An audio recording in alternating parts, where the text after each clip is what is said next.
Okay. Okay. So good morning, class. And what basically we're going to do today is we will start the class first today, and with a small feedback on the last week's the assessments that you all had done. Okay, so last week's assessments, I gave you some questions, 3 questions to write, and I've looked into it, I've seen it. So answers, I mean, was fine, but couple of you know what, y'all wrote very less, like very brief answers, like 2 3 sentences, which there should have been a little more of explanation coming into it, right? I mean, 1 sentence or 2 sentences for a quick question where it's analytical. You can very well understand these are analytical questions, and it's I'm also preparing you for your midterms, for your final exams. So if you write 1 sentence, 2 sentence, it really doesn't make any sense, right? So, and then there were some questions where I did say explain with the help of examples. Some of you did write the examples and just left that last sentence, 1 word. For example, these companies. But some of you had explained it. I said explain with the help of examples. Okay, actually explain the taking up the example. You explained it also. You started relating it. So that's how you should be actually doing it. Okay, so explain what your answer is, but then take up that example and then start explaining the concept with the help of that example. Okay, so this is a thing where you should be working on. So this is my feedback for you. Answer is fine, but then you should be actually working. So I'm not leaving 1 sentence for each points that you're giving, just saying 1 sentence, 2 sentence. No, a little explanation where I can I mean, it becomes easy if you can explain a little like what exactly you're thinking, because there was nothing, no question as such where you can copy paste from the slides or copy paste or just write what I told you on in the class lecture. So these questions are basically for you to think and actually start also write, come up with your answers. Okay, so this is the feedback that I have for you, and of course there are enough time for you to improve upon it and come up with a better performance. Okay, so with this, what I'll basically do is I'll start with today's presentation. Okay, can you actually see the slides? Are you all able to see the slide? Yes, ma'am. Yes, ma'am.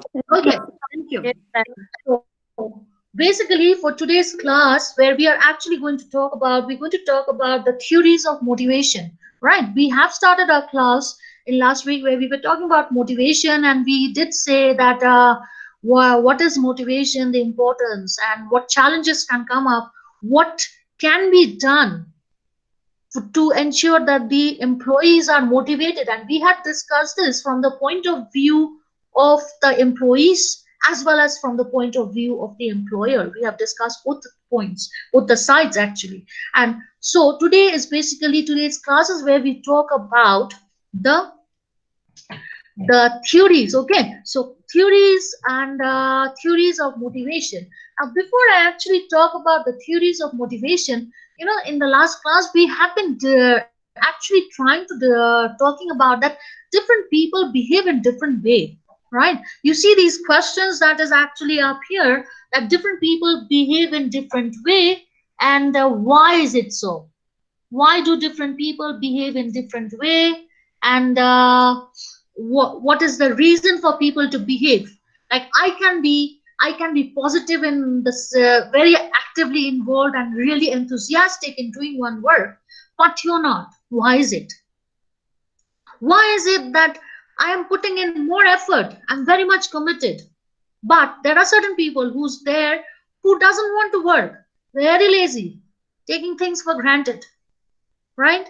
And what is it also that people, 2 person doing the same job, one is more committed as well as enjoying the job. You should be committed, dedicated, as well as you're enjoying your job, where the others are not.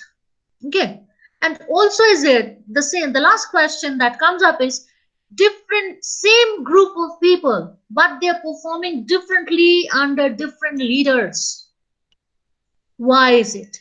That's the question that comes up, and this is where we talk about the different theories comes into play. And the initially when we started with the when the theories were coming about, initially we did have the classical theories. That was the first thing that came about. Classical theories, that's the first time. It was during the 1940s, 50s, and there are three main classical theories that we have. That is Maslow's theory of needs, McGregor's theory of theory X and theory Y, and Herzberg's two-factor theory. So we're going to actually discuss these three theories today, and in the next class we're going to talk about the contemporary theories. Okay, so let's start with the first one, that is Maslow's theory of needs. Maslow's theory of needs. Now, if you see, this is a pyramid, right? The base is bigger, and as we move up, it becomes smaller. Why is this? Because our first needs is what? Our first needs is our food. Without food, we cannot survive. Food, we need food. We need sleep, food. We need sleep. We need to have our thirst is there. We are thirsty. We need this. We need water, right? So these are our basic needs. Also, that is the first thing we need to have. We may not have house. If you see the poor people, some of them are homeless. They're sleeping on the streets. But if they have food, if they have water, if they can sleep, then that's enough. They can survive. They can go and still go and do some work. Okay, so that's why the first level, that's the basic thing, which is called the psychological needs. Sorry, physiological needs. Physiology means your physiology comes from the word physic. Physiological comes from the word physiology, or our basic needs. Our needs, which would help us to survive, which would help us to live. Okay, now when we have this, our needs are the basic needs are fulfilled, then comes up the next thing. Okay, it would be really nice if we also have a place to stay. Why? If you're sleeping on the streets, there is danger. There's a danger of vehicles coming, and you get run over. It can happen. Accidents can happen. In the cold, you fall sick because there's no shelter for you. When it's raining, you're going to get wet. You're going to get wet. Your family is going to get wet. So once it's there, then if you can afford, then comes up your house. So house is a safety thing. Okay, so safety, that's the next thing that comes up. Your housing, your shelter comes into play. That's safety, which would give you which would make you safe. Okay, now once that is done, so what happens next comes up is where you think of your social needs. Social needs, that is where you want people to like you, where you want people to accept you, where social needs come from the word society. You want society to accept you. You do not want to be a loner. You cannot survive by yourself, so you want society to accept you. So also what comes up is like where you're talking of like, okay, so you're doing a work by yourself. Sometimes you want to do a group work.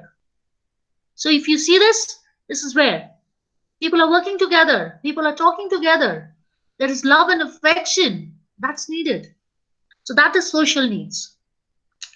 Family, your relationships at work, your personal relationships. So everything that matters. It makes you happy. It makes you feel comfort. So once that comes up, then the next sort of needs which is there is where you want your achievement. Esteem means achievement. Okay, recognition, where you can work in by yourself independently. Your status, esteem comes where you talk of your status, you want to achieve it, that is there. Once this is there, then comes up the last one, which is called self actualization. That is where you are talking about your personal growth. How would you improve upon yourself? Personal growth, when we say, that is not just at work, but your emotional growth also. You become trying to become more mature. You look for more opportunities where you can become more skilled, and you can actually become a better person. Okay, so this is where we talk of Maslow's theory of need. Any questions? Does anyone has any questions on this? No, No, ma'am. ma'am. Okay, so if you do not have a question, I'll go to the next one, that is McGregor's theory X and theory Y. Right? Now, what basically happens up here is McGregor's theory X and theory Y, which talks of there are what McGregor has said, that there are two types of managers in the worldwide in the field of management. There are two types of managers. One is man, type X manager, the other is type B, type Y managers. Okay, so type X managers are the ones who are dictators. See this? Authoritarian leadership style. We had learned this when we were talking about leadership. The autocratic leadership styles, authoritarian or autocratic, is where they are totally dictators. They would make the decision. Now that's where it comes up. So when they are making the decision, what happens? Like, they are actually totally controlling it. They can threat you to work. They will threat you, literally threat you to work. And they would please close your mics, all of you. So they would actually threat you to do the work. If you, whether you like it or not, they're going to threat you. Now you have to do it. Why? Because they are paying you. That's the thing that will come up.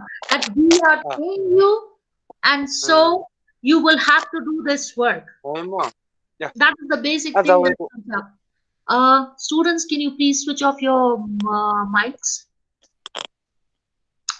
So this is where it comes up. So they, because they are paying you, they are paying from their own pockets. So they expect all their employees to work for any amount of time which they say, whether they like it or not. Okay, so they are using force. It's done forcefully. Okay, and they're forcing people to work, and they are not bothered about the performance. What is the performance of the employees? They are just interested in profit. So there is too much of supervision happening. Extensive means too much. Too much of supervision, too much of control. Like, you cannot do any work by yourself. You cannot think anything by yourself. That's where the problem comes up.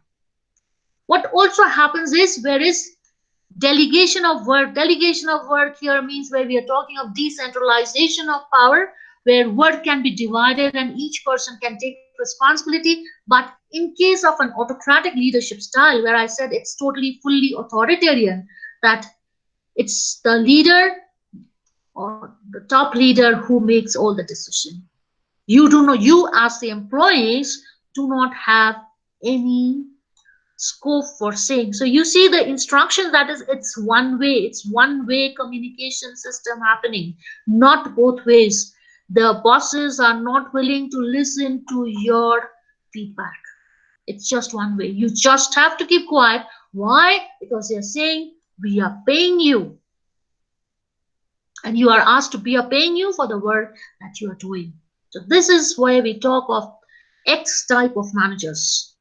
Just the opposite type is where we talk of Y type of managers, who are democratic, who and also participative. We've discussed this, in the leadership classes when we had the leadership theories discussion happening. So democratic, when we say democratic, participative, so these are the leaders who actually makes decision based on the discussion they have with their employees.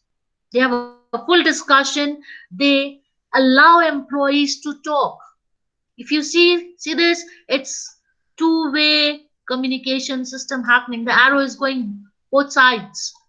So the bosses give instruction for the employees to work, but and what happens, it's the employees who's actually working. If they have any problems, they report back to their immediate bosses with the feedback. What are the problems, what are good things, what are the hurdles that they're having, and based on this feedback, the managers actually make decisions, make changes in decisions. So this is why this is much more better. So it's participating, you are allowing your employees to participate, right? And democratic because the managers do not make decision all by themselves. Of course, they are the ones who make the final decision, but this decision is based on the participation from everyone who's part there, is who's there in the organization. So a discussion happens, right? They allow the managers, allow the employees to think. They allow the employees to think. They allow the encourage the employees to come up with some new ideas. That's there because a manager is thinking not just about himself, but it's the entire group. It's a group work, it's a teamwork. So manager is thinking about the organization as a whole, where managers, employees, everyone is part of that organization, right? So and what we have up here is delegation of power. That means decentralization of power. Decentralization of power means your bosses do not have the full control. Like they are not doing all the work. The sum of the work is divided amongst everyone, and each person is assigned with a specific set of work. So what exactly that means? We are talking of decentralization of power means accountability comes into play. Everyone knows who's responsible for a particular work. If there's a problem in that work, it's easy to find out who made that mistake. And you cannot just pass on that responsibility on some other person's shoulders and say, oh, I'm not the person who's responsible for this. So that comes up. The next that comes up, as I say, is two-way communication system, where it's employees also feel comfortable to work here, right? They feel motivated to work with such bosses, where bosses are willing to listen to what they have to say, willing to give importance for their feedbacks. Empowerment means what? It comes where we talk of power, power to make decisions, power to give feedback. You have a power of speech. So employees do have that power, power to talk. That is important. Okay. Now, what also happens is like here, what happens? People are committed, really committed to their work because they feel happy, the bosses are listening, their feedback is also taken into consideration. And in the here, what happens is because there is less interference, employees are they themselves are motivated. Why is there less interference? Because the bosses feel that okay, employees are also part of the organizations. They have they have the right to make decisions. They have the right to give their opinions. So employees also they are self motivated. This is the big difference from X type and Y type. In case of Y type, it is employees are self motivated, so they do not require too much of control. They are motivated, they are focused, they know how to work because they also are part of that organization. They are very much committed to their work, okay, and they would want to take responsibility. They enjoy taking risk for doing taking up responsibility, and they are also willing to do so. And as I said, they are very good. They come in, they are encouraged to come up with new ideas. And so this is basically how it goes about. Now what happens, like when we actually talk, but if you actually start thinking of theory X and theory Y, my question to you is, like anyone can answer, is which theory X or Y, which do you think is better? Which one do you think is better? theory why is better Theory Y is better. Why?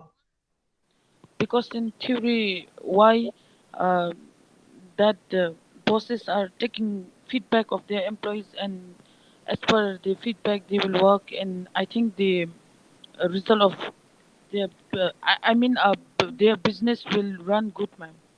Okay, okay. And Is there anyone? Yeah, tell me. Yeah. all the decisions are uh, all the decisions are based on the discussion with the employees, ma'am. So Okay, obviously employees and their boss will take a good decision, ma'am. okay, okay. Uh, but you know what? The Yes, ma'am. question, my question to you next comes up. That's again open to everyone.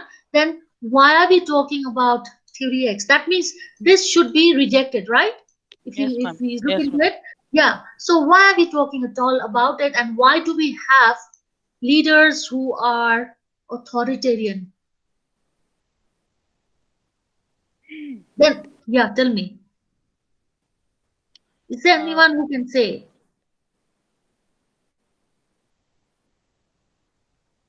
Anyone who's there who can have an answer for this? may I Or try, ma'am? do, yeah, or do you want me to say? uh, it's okay, ma'am. Madam, Ma'am, question once more. Question once more. My question was when I asked you the first part that theory Y, you all said theory Y is best, right? Because as you all are saying that it's employees are given equal treatment and they are allowed to talk, allowed to give feedback, right? So, which means what? And this is not the very good type of theory X is not a very good type of leadership style. So, which means it should be cancelled, it should be rejected. So, my question was it that but we still have cases where organizations do follow authoritarian type of leadership or autocratic leadership as we say. Why is this so?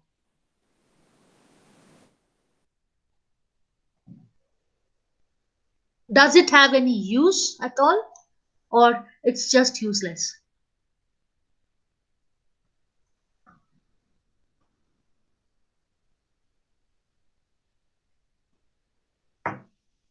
Can you answer this or do you want me to explain?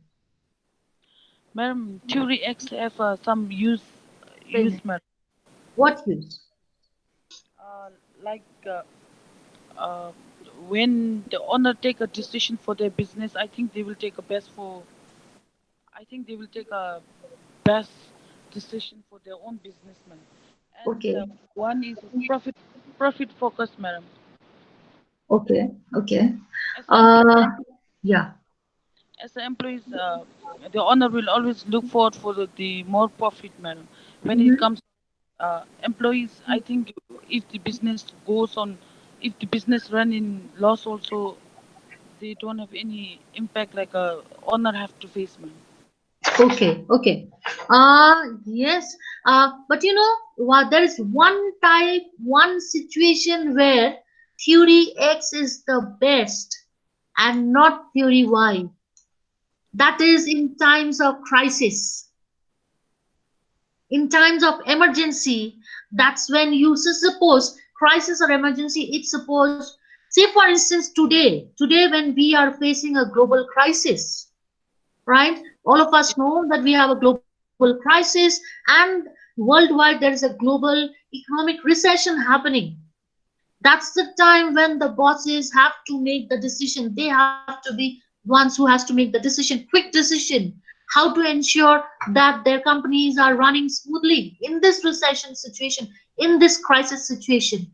Or if there is, say suppose there's a financial crisis happening. This is a we have today a natural calamity happening and a recession. So it's an economic crisis also. So what has to be done to ensure that the organizations are running smoothly, that everyone is retained. So in times of crisis, that's the time when theory X works best. That's the time when employees will not question you because they understand the crisis, that they know that the bosses are able to make a better decision in that case. Thank you, Are you ma'am. getting my point? Yes, ma'am. Did you all follow? Yes, ma'am. Yes, ma'am. Yes, ma'am. Okay, let's go to the third theory that we have. That is Hertzberg's two-factor theory. Okay, I'll explain this with the help of this diagram. Now, two-factor, what are the two factors that we have? One is hygiene, other is motivation, right? So, what does this mean? When these are the two factors which are there for which helps any employee to decide whether they really want to work in an organization or not. Okay, now when we talk of hygiene, hygiene talks, these are the factors which are not directly involved with the job, but which is part of it, indirectly related with the job. So it is called, that's why it's called in the context of the job, but not the job itself, nothing to do with the job itself, which is very much visible, it's external. Okay, this is something where we talk of the company's policies, the work conditions, salary, your status in the organization, security. So these are the external factors which has nothing to do with the actual job, the quality of the job, the job description. So whatever job you do in that organization, these factors will be there. So that's what is called hygiene factors, which is the indirect factors which help, which is related with your job, but not the job itself. So that's why it's called job context, in the context. Okay. Whereas on the other side, we have something called motivation, or these are also called, other name is called satisfier. One is hygiene, the other is satisfier. This is where we are actually talking about the job itself, the content of the job. So, where we talk about your responsibility in the organization, the work that you are doing, what would you achieve? Your achievement, recognition in the organization, whether there is any personal growth for you, whether there is any advancement, whether you can actually get promoted. So this is not visible. This is intrinsic. This is hygiene factors are extrinsic, which is you can actually see it, it's visible, whereas satisfiers are intrinsic, which you cannot see.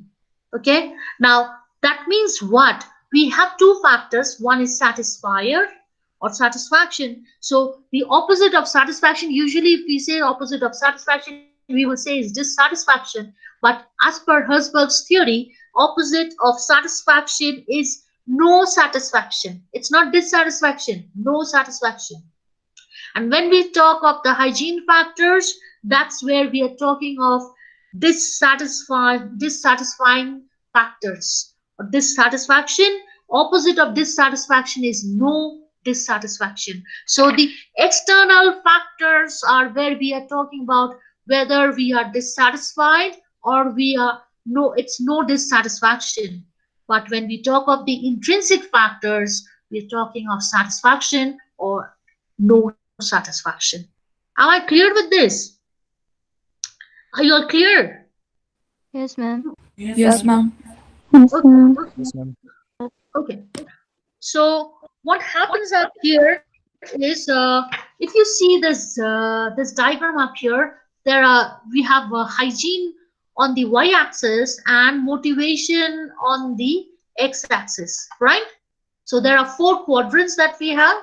In the first quadrant, what we have up here is it's a high hygiene and low motivation. So high hygiene means it's where we talk of the working conditions I said. So it's a comfortable working atmosphere, but low motivation means where you are not happy with your job. There is not, it's a job where you cannot grow, unfulfilling. If you go to the second quadrant, which is where you have a high hygiene and high motivation. High hygiene means what? It's fun to work there. It's really, you like it, and the job also, it's quite exciting. Exciting in the sense that it's scope for you to grow. There's enough opportunity for you to advance, enough promotion is there. So you need money and you should also be happy with your job. There's scope for you to grow. Money is not enough. We had discussed before. Now, this is the third quadrant, if you see, where its motivation is high, but you have the case where the hygiene is low. So, which means what? Hygiene is low. Where you motivate, high motivation means it's a meaningful job.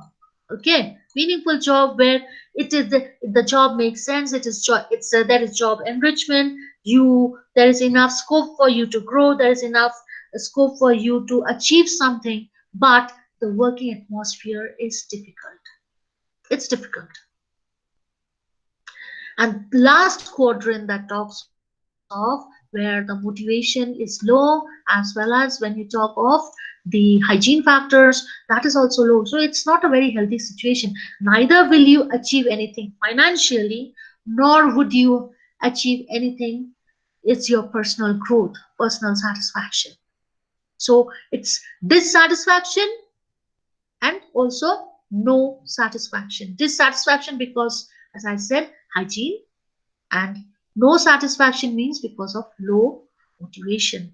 Okay, so what Herzberg actually had to say is that, as I said, we're talking, when I talk of hygiene factors, we are talking of dissatisfiers and no dissatisfiers. So if you actually have to work in an organization, okay, so if we you are able to you see that the company's policies are really good, that there's a working condition is really good, you have a very good salary, there's a status for you, and there's security in your job.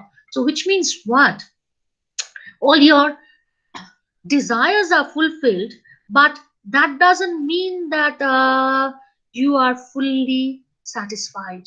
Okay, that doesn't mean you are still dissatisfied. Why are you still dissatisfied? Because you have not achieved any growth. You are not given any responsibility. You are not given any recognition. Salary is there. That's where we are talking of X. Type X managers, where you have a good salary, but you do not have any responsibility. You're not happy. Mentally, you're not happy. So when we talk of motivation up here or satisfiers, we are talking of the mental situation, inner achievement. But when we talk of hygiene, that is where we're talking of something extra, which is external to us. So if a person has to be motivated, an employee has to be motivated, it is not just fulfilling of these hygiene factors, but also to see that they are satisfied, the satisfying factors, okay, where you have enough scope to grow, where you are given recognition, where you are given more work, more responsibility. You are where the organization is helping you in giving you the right kind of training. So that's when you actually, what happens up here is, if that is achieved, then what basically comes up here is we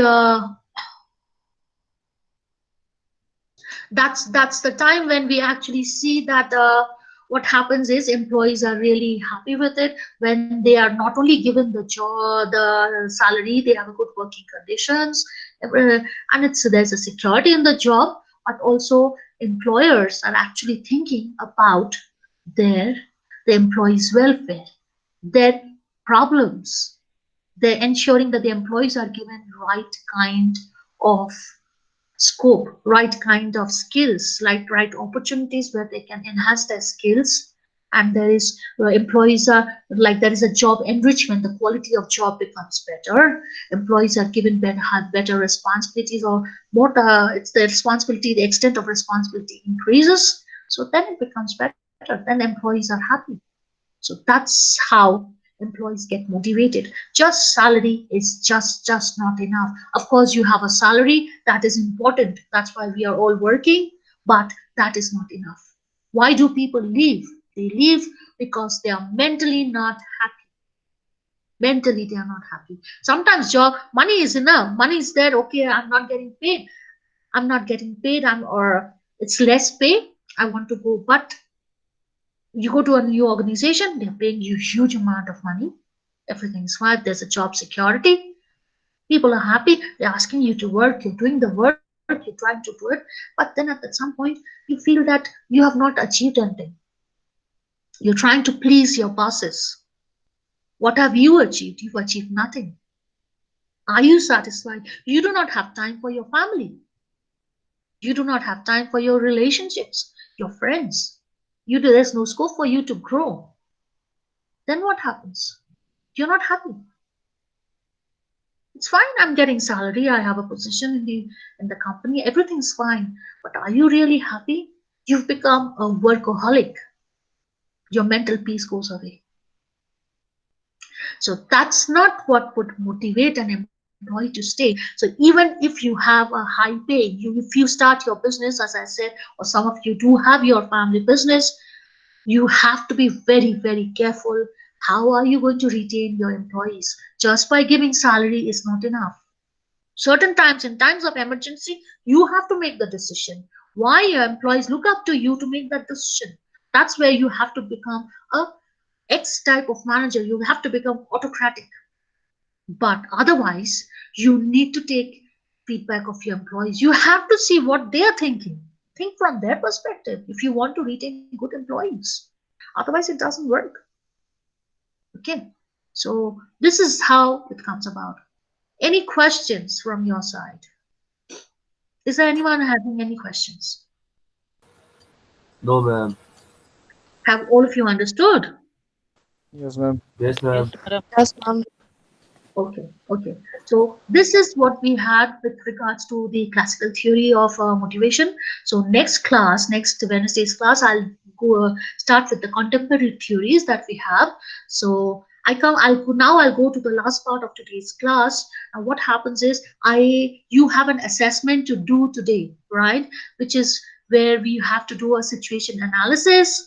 And this is whatever I spoke today. That's if you have, I think all of you have already read the topic, that it is about motivation employees. Like it's the topic. Have you read the question by any chance? Yes, ma'am. Yes, ma'am. Yes, Yes, ma'am. Yes, ma'am. ma'am. Yes, ma'am. Okay. So basically, if you see in that, yeah. So if you see in that the situation that I said, that there are employees, there are in an organization, because what is the boss seeing, that there are some employees who are qualified, who has the ability, but they are always protesting.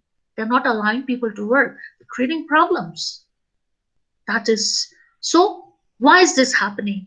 What is the reason? It could be fault of the employees. Maybe the employees are not really good, like attitude wise, or it could be that the bosses have failed to taken take their problems into consideration. What exactly is the problem? Why are these employees actually protesting?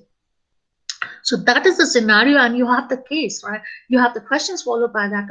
What is it? What has to be done? If it's your company, and if your employees are creating problems for you, it's not, they are not allowing you to work. They're not allowing others to work. It's not that entire all the employees are creating problems. A few of them. Are they really bad? Was it a wrong choice when you did the recruitment? Because last class I did say that a manager, the leader has to be totally involved in the recruitment process. So is it that you have not been part of the recruitment process? Or have you made a wrong choice? Or is it that no, that was a right choice, but you have failed to actually look into the problems of these employees? You have totally neglected them. They deserve some promotion, they deserve some recognition. You have not done it. You're only exploiting them to work. When work comes, you're making them work. But recognition is going to someone else. What is it? Someone who's less qualified, who has not put in that work, you're giving that recognition to them. Is that it? So what is the situation? That's the situation that I've spoken. That's the situation that has been given to you. So you have to think and you have to come out with your answers. Now, when you're writing the answers, couple of things. If by any chance you are referring any resources, any sources, please write the source. Okay. Second that comes up is you are not going to copy from each other. Please keep that in mind. None of you are going to copy from each other. Okay, so it will be problem, like because I'm reading it, right? So that should be your answer. But if you're taking your help from any source, you're allowed to do it. So please say from where you, if you're referring, what is the source. Okay, so these are the things that you have to do it. And then you should go to read the question very carefully. Read the marking criteria. You all do not read the marking criteria. Some of you do it, some of you do not, and that's where you tend to lose marks. Please read the marking criteria very carefully. Read the question very carefully. I do not want any general answers. Your answers should be specific with the situation. Don't give generally this happens, that happens. I'm not bothered. I don't want to listen to what happens, what doesn't happen. What do you think is has happened in this situation? Be very specific with this. Okay? And that's how you're going to answer it. Right? Any questions? Anyone has any questions on this? Any clarification? No, ma'am. Okay. No, ma'am. No, ma'am. So okay, so as you already know that once you write it, you have to submit your answers by 1 p.m. both on the G class as well as on the really. G class means if you go to the classwork page, you have the question there. So you can write it just below there. The class comment is there. So you start writing that. You do not have to send me any private comment. You can write it there. So, and I'll be seeing it. Okay. Uh, right. Is it Okay, okay? ma'am. Okay, ma'am. Okay. Yes. So Yes, we ma'am. finished today's class, and I'll see you next week at the same time. So you all can now start working. Go to the Google Class, go to the classwork page, and start working. Okay. Okay, ma'am. Okay, ma'am. Thank Thank you, you. Oh, ma'am. okay. Thank you, Okay. ma'am. Thank you. Thank you.